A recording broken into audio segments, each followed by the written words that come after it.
அனைவருக்கும் வணக்கம். நான் பிரபாகரன், ஜோதிடர், சென்னையிலிருந்து பேசுகிறேன். இப்போ நான் என்ன சொல்ல போகிறேன்னா, இந்த சனி பயிற்சி 29/3/2025 திருக்கணிதப்படி சனி பகவான் மீனராசியில் போய் அமர்றாரு. கருத்தில் கொள்ளுங்க. இந்த சனி பயிற்சி என்பது அனைத்து ராசிகளுக்கும் பாதிப்பை கொடுக்கக்கூடியது.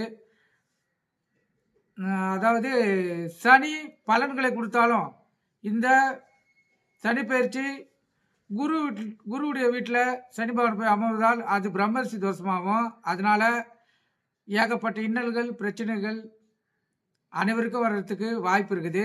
அதனால சனி பகவானை வணங்கணும், உங்கள் குலதெய்வத்தையும் வணங்கணும், அப்போ தான் சிறப்பு.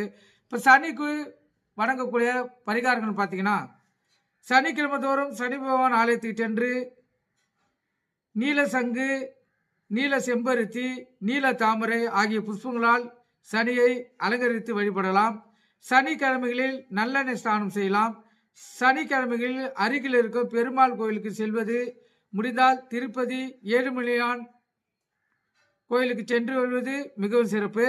சனிக்குரிய கல்லான நீலக்கல்லை மோதிரத்தில் பதித்து அணிந்து கொள்ளலாம், மிகவும் சிறப்பு.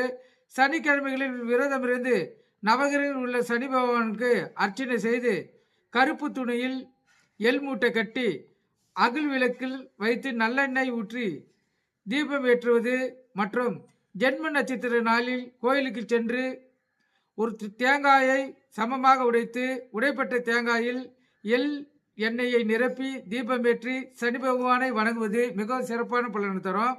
கோவில்களில் நல்லெண்ணெய் தானம் செய்வது சிறப்பு. கருப்பு நிற ஆடை அணிதல், கைக்குட்டிகள் வைத்திருப்பது நல்லது.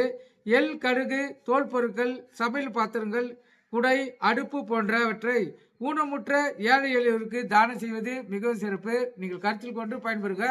இதெல்லாம் பண்ணீங்கன்னா சனியுடைய தாக்கத்திலிருந்து நம்மளை காத்துக்கொள்ளலாம். நன்றி, வணக்கம்.